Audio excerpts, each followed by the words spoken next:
जय माता की। आप सभी को अहोई अष्टमी की हार्दिक शुभकामनाएं। अहोई अष्टमी पर गणेश जी और खीर की कहानी। गणेश जी की कहानी के बिना कोई भी व्रत पूरा नहीं माना जाता। आप सभी से अनुरोध है कि अगर आपको वीडियो अच्छी लगे तो वीडियो को लाइक करें और चैनल को सब्सक्राइब करें। गणेश जी की खीर वाली कहानी। एक बार गणेश जी ने सोचा, क्यों ना पृथ्वी पर मनुष्यों की परीक्षा ली जाए। वे एक बच्चे का रूप बनाकर एक हाथ में चम्मच में चावल और कुल्हड़ में दूध लेकर निकल पड़े और गली गली घूमने लगे और साथ ही आवाज भी लगा रहे थे कि कोई मेरी खीर बना दो, कोई मेरी खीर बना दो। लेकिन किसी ने उन पर ध्यान नहीं दिया, बल्कि हंस रहे थे। वे एक गांव से दूसरे गांव इसी तरह चक्कर लगाते हुए बोलते जा रहे थे, कोई मेरी खीर बना दो, कोई मेरी खीर बना दो। लेकिन सुबह से शाम हो गई, किसी ने भी उनकी तरफ ध्यान नहीं दिया। तब एक बुढ़िया माई ने कहा कि ला बेटा, मैं तेरी खीर बना देती हूँ। अब गणेश जी ने चम्मच में से दूध डालना पतीले में शुरू कर दिया। बुढ़िया के आश्चर्य का तो ठिकाना ना रहा जब उसने देखा दूध से पूरा पतीला भर गया। एक के बाद एक बर्तन झोपड़ी बाहर लाती गई और उसने गणेश जी दूध भरते चले गए। इस तरह से घर के सारे बर्तन दूध से लबालब भर गए। गणेश जी ने बुढ़िया से कहा, माई, मैं स्नान करके आता हूँ, तब तक तुम खीर बना लो, मैं वापस आकर खाऊंगा।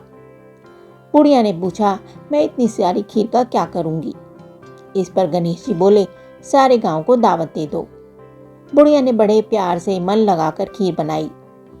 खीर की भीनी भीनी खुशबू चारों दिशाओं में फैल गई। खीर बनाने के बाद वह हर घर में जाकर खीर खाने का न्योता देने लगी। अब लोग उस पर हंस रहे थे। बुढ़िया के घर में खाने को तो दाना नहीं और वो सारे गांव को खीर खाने की दावत दे रही है। लोगों को आश्चर्य हुआ और खीर की खुशबू से लोग खींचे चले आए। सारा गांव बुढ़िया के घर में इकट्ठा हो गया। जब बुढ़िया की बहू को दावत की बात पता चली तो वो भी सबसे पहले वहां आ गई। उसने खीर से भरे पतीले को जब देखा तो उसके मुंह में पानी आ गया। उसे बड़ी जोर से भूख लगी थी। उसने एक कटोरी में खीर निकाली और दरवाजे के पीछे बैठकर खाने को तैयार हो गई। इसी बीच एक छींटा गिर गया और गणपति जी को भोग लग गया और वो खुश हो गए। अब पूरे गांव को खाने की दावत देकर बुढ़िया वापस अपने घर आई तो उसने देखा कि वो बालक वापस आ गया है। तब बुढ़िया माई ने कहा, बेटा खीर तैयार है, भोग लगा लो। गणपति जी बोले, माँ भोग तो लग चुका, मेरा पेट पूरी तरह से भर गया, अब तू खा, अपने परिवार और गांव वालों को खिला।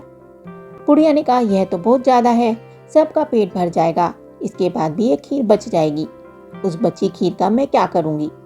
इस पर गणेश जी बोले, उस बची खीर को रात में अपने घर के चारों कोनों में रख देना। और बुढ़िया ने ऐसा ही किया। जब सारा गांव जी भरकर खा चुका था तब ढेर सारी खीर बच गई। उसने उसके बर्तन को अपने घर के चारों तरफ रख दिया। सुबह उठकर उसने क्या देखा, पतीलों में खीर के स्थान पर हीरे जवाहरात और मोती भर गए। वो बहुत खुश हुई।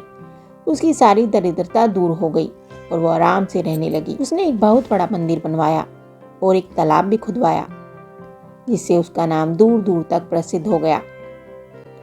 उस जगह हर साल मेले लगने लगे और लोग गणेश जी की कृपा प्राप्त करने के लिए उस स्थान पर पूजा करने और मान्यताएं मांगने के लिए आने लगे। हे गणेश जी, सबकी मनोकामनाएं पूरी करना। कहने वाले को, सुनने वाले को, हुंकारे भरने वाले को, जैसी कृपा गणेश भगवान ने बुढ़िया पर की वैसी कृपा हम सब पर करना। बोलो गणेश भगवान की जय। ये कथा आपको कैसी लगी हमें कमेंट करके जरूर बताएं। साथ ही वीडियो को लाइक करें, चैनल को सब्सक्राइब करें। धन्यवाद।